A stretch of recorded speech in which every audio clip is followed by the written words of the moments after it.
If you keep buying herbs for your apartment and they die after a few weeks, this is not because you are bad with plants. This video helps you choose a smart indoor garden that actually works with apartment life. Less effort, fewer failures, better results. Not all smart indoor gardens are built for the same type of person or the same type of apartment. In this video, I will help you identify which type makes sense for you and why the others often fail in real apartments.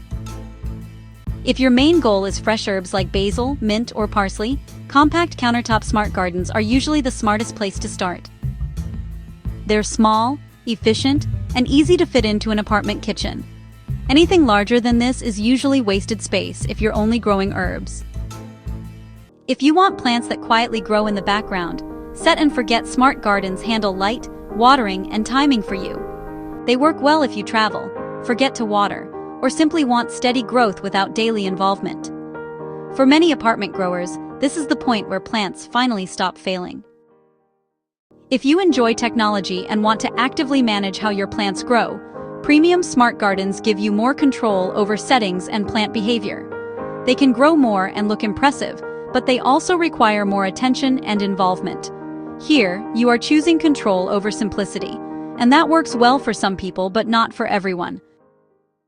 Most smart indoor gardens fall into two categories: hydroponic systems that grow plants in water, and soil-based pods that feel closer to traditional gardening. Hydroponic systems often grow faster and look more high-tech, but they depend on stable water levels and clean conditions to work well. Soil-based pods tend to grow more slowly, but many people find them simpler and more forgiving over time. In apartments, two factors matter more than most people expect when choosing a smart garden: light brightness and noise. Some systems are built to maximize plant growth, which often means very bright grow lights that are not always comfortable in a living space, especially at night. Noise is also part of the equation. Fans and water movement are normal, but in a quiet apartment, they can become noticeable over time.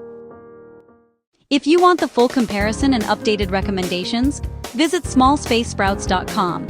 You will find the link to the complete guide in the description below. If this video helped, feel free to like and subscribe for more apartment-friendly plant guides.